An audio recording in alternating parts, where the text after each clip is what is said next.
They didn't even look at her, just snapped their fingers, dropped their orders, and laughed like she wasn't even human. To them, she was just background noise, a waitress in a cheap apron, refilling water and pretending not to hear the insults. But that night, something felt different. There was a calm in her eyes, not the kind that breaks, the kind that waits.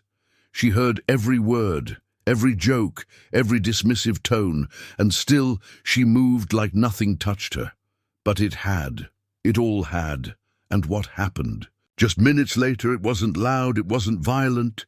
It was something far more powerful, because when the moment came, when truth stood face to face with arrogance, the entire restaurant went silent, and by the time those men realized who they were really speaking to, it was too late. If this story already has you leaning in, like this video, comment, "Respect is earned in silence," and subscribe now. The ending will stay with you long after the screen fades to black. It was Friday night at Walker & Reed, a quiet, upscale restaurant tucked into a historic downtown street that smelled like fresh bread and ambition. Soft jazz played beneath the hum of conversation, and waitstaff moved with quiet precision, like shadows under candlelight. The kind of place where deals were made over steak, where linen napkins mattered, and where people pretended they weren't watching each other. She moved through the room like she belonged to it. Not rushed, not eager, just present. Her name, Tag, said Mia, written in plain black font. Her hair was pulled into a neat bun, her uniform crisp, her shoes scuffed at the toe. No one noticed the eyes, observant, calm, too steady for someone just taking drink orders. At table 7, 3 men had already made their presence known. They were loud in the way that demanded attention, but gave none in return. Laughter that didn't match the jokes, elbows on the table, cufflinks catching the light like badges of power. They had the look of men who had won often enough to believe they deserved to, blue suits with just enough wear to feel expensive, and confidence just arrogant enough to border on dangerous. "Water," one of them said as she approached. "No. And please, no eye contact." She placed 3 glasses on the table, not missing a beat. The tallest leaned back in his chair and smirked. "Must be hard pretending to care about what people order," he muttered. The second man chuckled. "Bet she writes. It all down just to feel important." Mia smiled. "Politely, professionally, not deeply. Are you ready to order, gentlemen?" They were. And they weren't. They asked questions they didn't want answers to, changed their minds, pointed at the menu like they'd never read one, spoke over each other. She stood still through all of it. No rush, no tension, no visible reaction. But her silence wasn't passive. It was deliberate because she was listening, not just to the words, but to the way they were used. It wasn't just rudeness, it was dismissal. They saw her apron, not her presence. As she walked away to place the order, one of the men, the one with silver at his temples and whiskey in his, a laugh, leaned closer to the others. "Why do they always look so serious?" he said. "She probably thinks this job means something," another replied. Their laughter blended into the jazz, unnoticed by most. But someone noticed. Someone at a nearby table, a woman in a green dress with a wedding band and sharp eyes, looked at Mia as she passed, and then at the men, and then back at Mia. She saw something, not weakness, a choice, and that choice would soon change everything. The kitchen door swung behind Mia with a soft click, muffling the laughter from table 7 like closing a curtain on a bad performance. Inside, the air was thick with steam, shouts, and the sharp rhythm of knives. On cutting boards, the smell of rosemary and garlic clung to her sleeves. She stood for a moment just beyond the door, still, composed. Then she reached up and pressed her thumb against the space between her eyebrows, like trying to wipe away a thought that hadn't fully formed. Behind her, Raphael, the head chef, looked up from the pass. He was a man who saw everything and said little. "Table 7?" he asked. She nodded once. He didn't need more. He knew the type. Every restaurant had them. You want me to spit in their food? He said flatly. Mia smirked. No, just make it excellent. Raphael grinned. That hurts more anyway. She grabbed the tray and disappeared back through the door, her posture tall, her pace unbothered. The servers around her moved quickly, talking in short bursts and coded phrases, but Mia had her own language, silence and timing. The bartender, Emily, leaned across the counter as Mia approached. The loud ones. Mia nodded. Emily rolled her eyes. Ugh, you want me to accidentally mix bleach into their whiskey? Mia chuckled under her breath. No need. They're poisoning themselves just fine. Back on the floor, the restaurant was growing fuller. Conversations rose and fell like tides. Laughter echoed from polished wood and linen. And table 7, still laughing, still unaware. She returned to their table with appetizers, a truffle, risotto, tuna tartare, and seared scallops. The men didn't pause their conversation. One waved his hand vaguely toward the plates. Another glanced at his watch and muttered something about finally. Mia placed each dish carefully, gracefully, as if the food itself deserved dignity, even if the diners didn't. Then the man with the silver in his hair looked up. You're pretty calm for someone so invisible, he said, eyes flicking from her name tag to her face. She looked at him for a long second, not long enough to make a scene, but long enough for him to feel it. Invisibility is a choice, she said, softly. Some of us wear it, others mistake it for power. He blinked, smirked. Philosopher, waitress, that's new. She didn't reply. She didn't need to, because across the room something had shifted. The manager, a tall man in a dark blazer, walked out from the back with a woman in a burgundy coat, sharp lines, expensive watch. She scanned the room, nodded once at Mia, and kept walking. The businessman didn't notice, but Mia did, and so did the woman in the green dress from the other table. She leaned slightly, whispering to her husband, eyes narrowing at the men across the aisle. Mia cleared the plates, no wasted movements, no eye contact. But inside, something had started to burn, not rage, not hurt, something colder, something precise, because they hadn't just disrespected a waitress, they disrespected a woman who'd built this entire place, and they had no idea. They were laughing in her house. The woman in the burgundy coat didn't walk. She glided. Confidence in her step, elegance in her posture, a stillness in her eyes that said she was used to owning every room she entered.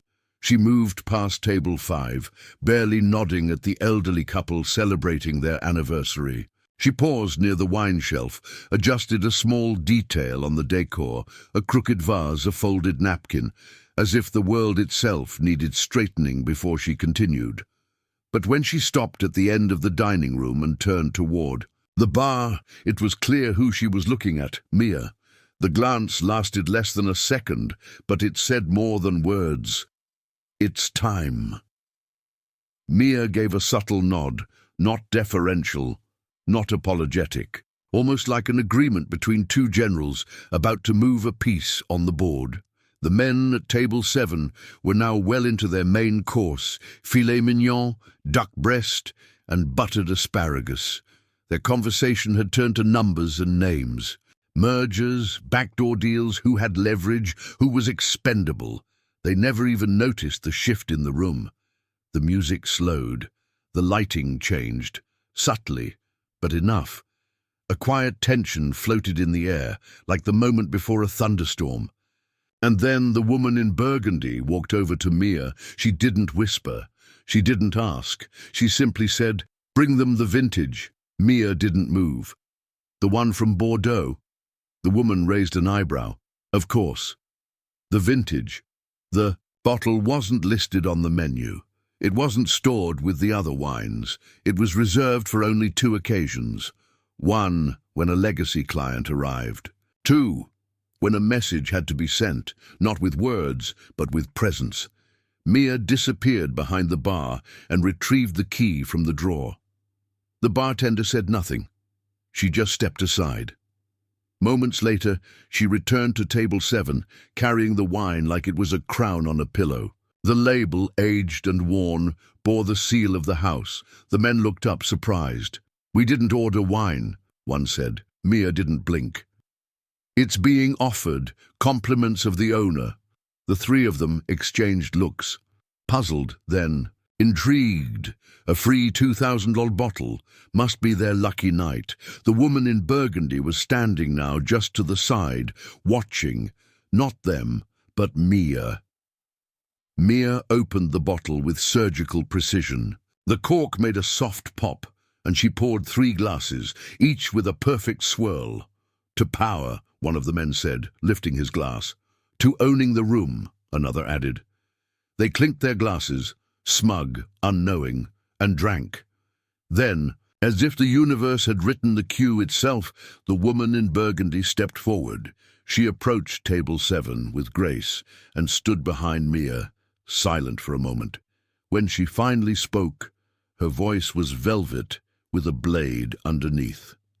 "Gentlemen," she said, "how are you enjoying the wine?" One of them chuckled. "Incredible, honestly. We were just saying, I'm glad." She interrupted. "It's not every day we offer it, but then again, it's not every day I get to personally greet guests who treat my staff with such disrespect." The table went still. She looked at Mia, then at the men. "This is my restaurant," she said simply, "and she's not your waitress. She's my partner." The color drained from the men's faces, the smirks evaporating like steam. Mia didn't say a word. She didn't need to. O silêncio que se seguiu àquelas palavras foi diferente. Não era constrangimento, não era medo, era respeito, forçado, inesperado. O tipo de silêncio que só acontece quando homens poderosos percebem, pela primeira vez, que não mandam em tudo. A mulher do casaco bordô não gritou, não ameaçou, não levantou a voz, mas o modo como ela olhava, direto nos olhos, com a calma de quem já viu tudo e não se impressiona com nada, fazia a sala parecer menor. Os 3 homens ficaram paralisados por alguns segundos. Um deles, o mais jovem, pigarreou como se tentasse recuperar a postura. Outro mexeu no guardanapo, tentando parecer ocupado. O terceiro simplesmente desviou o olhar, encarando o copo de vinho como se esperasse afundar dentro dele. A mulher se virou para Mia. "Mia, querida, por que não tira o resto da noite de folga?" Mia hesitou por meio segundo, mas então assentiu, recolheu o bloco de anotações e deu um passo atrás. "Você tem certeza?" Ela sussurrou. A mulher sorriu, gentil, mas firme. "Eles não vão esquecer essa noite, e você também não deveria." Mia se afastou devagar, cruzando o salão. Não havia pressa em seus passos, mas também não havia servidão. Cada passo dela agora era uma resposta. Um recado silencioso de que aquele lugar, aquele espaço, também era dela. A mulher do casaco bordô virou-se então para os clientes. "Vocês têm 2 minutos para terminarem seus vinhos. Depois disso, seus pratos serão embrulhados. A conta será paga integralmente e seus nomes retirados da nossa lista de reservas permanentes." "Isso é um absurdo", o mais arrogante dos 3 disse, finalmente quebrando o silêncio. "Sabe com quem está falando?" "Sei exatamente", ela respondeu sem hesitar. "Com homens que confundem gentileza com fraqueza e que pensaram que podiam comprar o direito de humilhar alguém apenas porque pediram filé mignon." O homem ia responder, mas o som de talheres se movendo em outras mesas interrompeu seu impulso. Outros clientes estavam observando. Todos. Alguns fingiam continuar jantando, outros pararam completamente. E em meio àquele pequeno teatro de poder e vergonha, um garçom mais velho, que trabalhava lá há mais de 20 anos, cruzou o salão, aproximou-se da mesa e disse em voz baixa: "Senhores, querem o vinho em garrafa ou taças separadas?" A frase parecia comum, mas o tom Dizia tudo.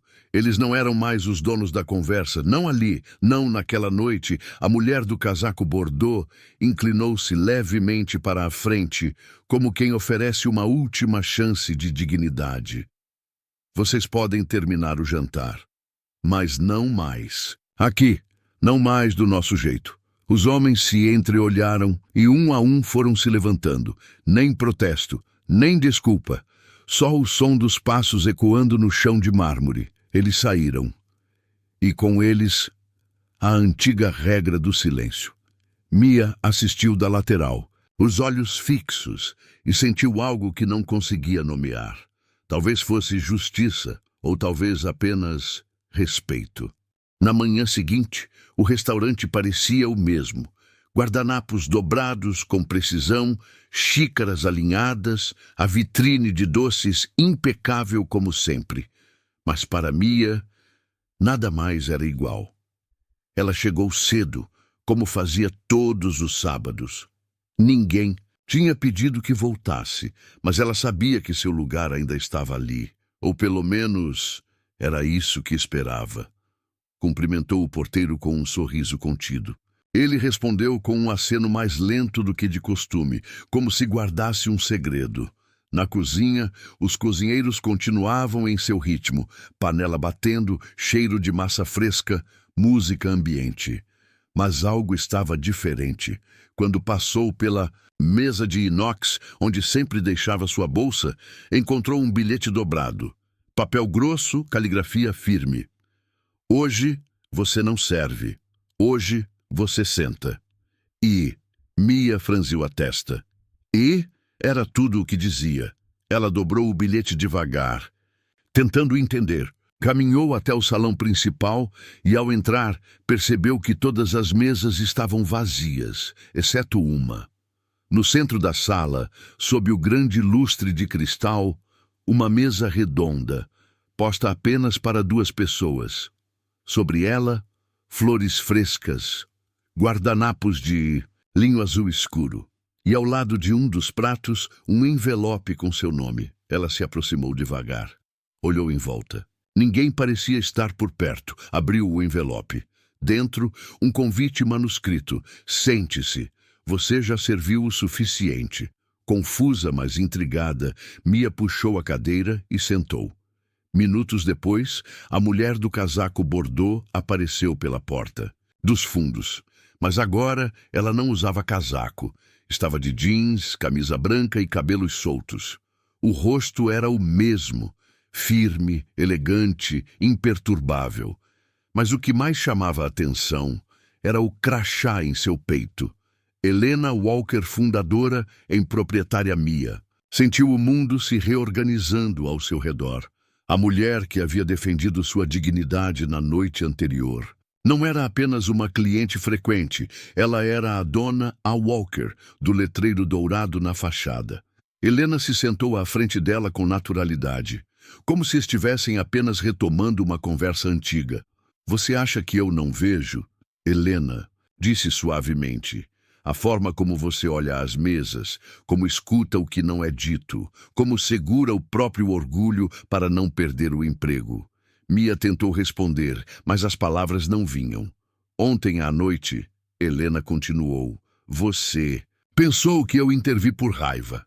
Mas não foi raiva, foi reconhecimento. Ela se inclinou para a frente. Eu comecei aqui, exatamente como você. Bandeja na mão, medo no peito, dignidade no limite. E por anos fui tratada como invisível, até entender que invisibilidade é uma escolha que os outros fazem, mas que nós podemos recusar.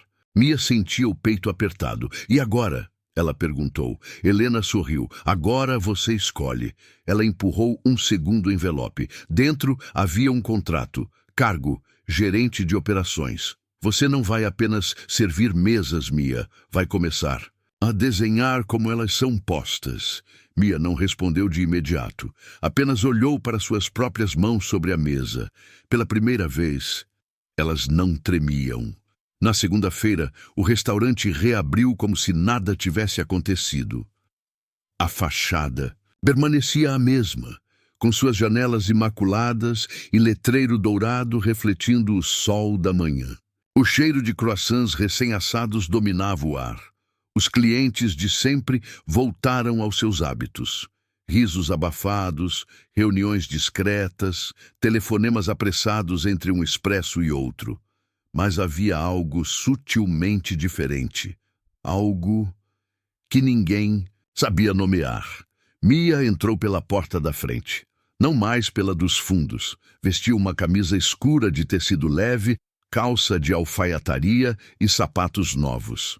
Elegantes, firmes, seguros. Seus cabelos estavam soltos, mas presos de leve atrás da orelha, revelando um novo crachá. Mia Torres, gerente associada.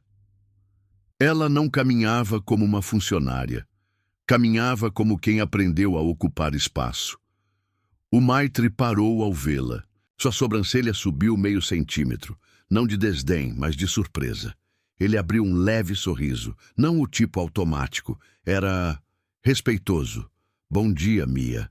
Bom dia, ela respondeu, e continuou andando. Na copa, alguns garçons cochicharam, 2 se entreolharam, um terceiro, o mais novo, se aproximou. Desculpa perguntar, mas você foi promovida? Mia apenas sorriu. Digamos que me notaram. Ao entrar no salão, viu a mesma mesa da última sexta-feira, mesa 7, já reservada, e os mesmos homens de terno azulado. Eles estavam de volta, como se nada tivesse acontecido, como se o mundo não tivesse girado sobre seus próprios eixos, mas dessa vez, algo na postura deles dizia outra coisa. Eles viram Mia antes que ela os visse. E por um segundo, ficaram em silêncio. O mais arrogante deles, o de cabelo grisalho, não mexeu na gravata. O outro olhou para o cardápio com mais atenção do que o necessário. O terceiro fingiu verificar mensagens no celular. Mia passou por eles, não parou, não hesitou, mas de soslaio notou, estavam desconfortáveis, não com ela, mas com o próprio reflexo diante dela. Ela não precisava enfrentá-los, já havia vencido. Mas, tarde, enquanto revisava o fluxo de reservas no tablet, Helena se aproximou. Como está se sentindo? Mia pensou por um segundo. Como se, pela primeira vez, eu não estivesse pedindo permissão para existir. Helena assentiu. Eles notaram a mudança. Sim, Mia respondeu, mas ainda não sabem o que fazer com ela. Helena sorriu. Isso é bom. Eles não precisam saber o que fazer com você. Só precisam entender que você está aqui e vai ficar. Naquela noite, ao fechar o restaurante, Mia fez algo que nunca fazia. Sentou-se sozinha na mesa do canto, que dava para a rua. Pediu um chá e ficou em silêncio olhando a cidade do outro lado do vidro. Do lado de fora, tudo parecia igual, mas do lado de dentro, ela sabia, o mundo tinha mudado, e ela também. Na terça-feira, algo inusitado aconteceu. Logo após o almoço, uma jovem entrou no restaurante. Devia ter pouco mais de 20 anos. Trazia os ombros curvados, uma mochila gasta nas costas e o olhar de quem não estava ali para comer. Ela hesitou, na porta, segurando um papel dobrado. A hostess se aproximou. Posso ajudar? A jovem olhou em volta e sussurrou. Estou procurando a mulher da reportagem. Aquela que... A hostess arqueou uma sobrancelha. Você quer falar com a Mia? A jovem assentiu. Minutos depois, Mia saiu da copa e a viu ali, parada como ela mesma estivera tantas vezes na vida. Marginal à própria história. Sou eu. Mia disse com suavidade. Como posso ajudar? A jovem se apresentou como Letícia. Estava procurando emprego, viera de longe. Não tinha experiência formal, mas havia ouvido falar dela. Vira um vídeo na internet, lido um post de uma cliente que testemunhara tudo. Não sabia se era verdade, mas só de ler sobre você, eu senti que talvez eu também pudesse existir num lugar como esse. Mia respirou fundo, fez sinal para que Letícia a acompanhasse até uma mesa. Conversaram por quase 20 minutos. não apenas sobre currículo ou horários, mas sobre dignidade, sobre coragem, sobre como é difícil se olhar no espelho quando o mundo se recusa a enxergar. Ao final, Mia entregou um formulário simples. Você não precisa provar que merece respeito. Mas aqui dentro, você vai aprender a exigir. Letícia segurou o papel como se fosse feito de ouro. Os olhos brilhavam não por gratidão, mas por reconhecimento. Naquela mesma semana, mais 2 candidatas vieram. Depois, 4. Algumas nem queriam trabalhar ali.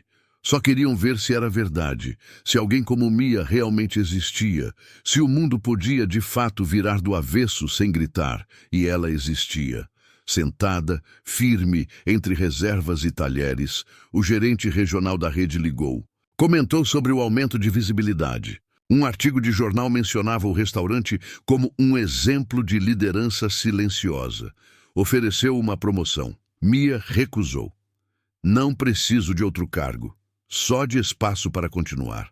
À noite, um cliente antigo, o tipo que sempre vinha às sextas, sentava no mesmo lugar e nunca dizia bom dia. Se levantou após o jantar e foi até ela. Eu costumava não te ver, ele disse. Mia o olhou com neutralidade. Agora vejo você todos os dias. Ela apenas sorriu. Talvez você só esteja vendo a si mesmo pela primeira vez. A voz dele falhou um instante. Depois, apenas um aceno. E ele foi embora. Na sala dos funcionários, alguém havia colado uma frase no mural. Seja o silêncio que quebra muros. Ninguém disse quem escreveu, mas todos sabiam. A noite caiu sobre a cidade como um véu de veludo. Lá fora, as luzes dos postes refletiam nas poças da chuva que caíra mais cedo, distorcendo tudo com um brilho quase poético. Dentro do restaurante, o ambiente estava sereno, quase sagrado. Não havia filas, não havia pressa. Era o último turno da semana. Mia ajeitava os guardanapos com a precisão de sempre. Cada dobra era uma escolha. Cada detalhe, um lembrete de que até as mãos caladas podem construir templos. Ao seu redor, os colegas falavam baixo, não por medo, mas por respeito. Era como se todos estivessem respirando dentro de uma história, maior que o próprio espaço. Na cozinha, Rafael preparava uma sobremesa que não estava no cardápio. Era para ela. Mousse de chocolate amargo com raspas de laranja e um bilhete curto. Obrigado por nos lembrar quem manda. Mia sorriu. Mas havia algo diferente naquela noite. Algo que ela ainda não sabia nomear. Pouco antes do encerramento, a porta do restaurante se abriu. Entrou uma mulher elegante de cabelo grisalho e olhos firmes. Trazia nas mãos um envelope. Procurou Mia com os olhos e a encontrou, como sempre, firme e serena no centro do salão. Você é a gerente? Mia hesitou. Sou. A mulher estendeu o envelope. Sou uma das investidoras deste restaurante. Fui chamada aqui não por números, mas por algo maior. Estão dizendo que o coração do lugar bate diferente desde que você assumiu o chão. Mia pegou o envelope. Dentro havia uma carta manuscrita. Não queremos apenas um restaurante. Queremos um símbolo. E símbolos precisam de líderes como você. Havia também um crachá novo, dourado, gravado com seu nome, Mia Vasconcelos, e o título Diretora de Operações. Ela não sorriu imediatamente. Leu cada linha como quem leu uma página de si mesma pela primeira vez. Depois ergueu os olhos. Eu nunca pedi por um título, disse. A mulher assentiu. Você não precisa dele, mas o mundo precisa saber quem você é. Naquela noite, quando todos os clientes se foram, os funcionários se reuniram no centro do salão. Rafael trouxe a sobremesa. Emily trouxe vinho. Letícia trouxe flores de papel feitas à mão. E Mia, ela trouxe silêncio. Mas não um silêncio de ausência. Era o silêncio de quem venceu, de quem quebrou um ciclo sem gritar, de quem foi subestimada e transformou o próprio nome em arquitetura, de quem foi invisível e virou espelho.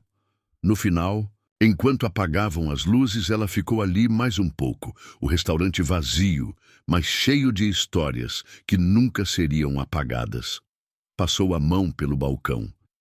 Inspirou devagar e sussurrou para ninguém ouvir. Agora sim, esse lugar tem voz.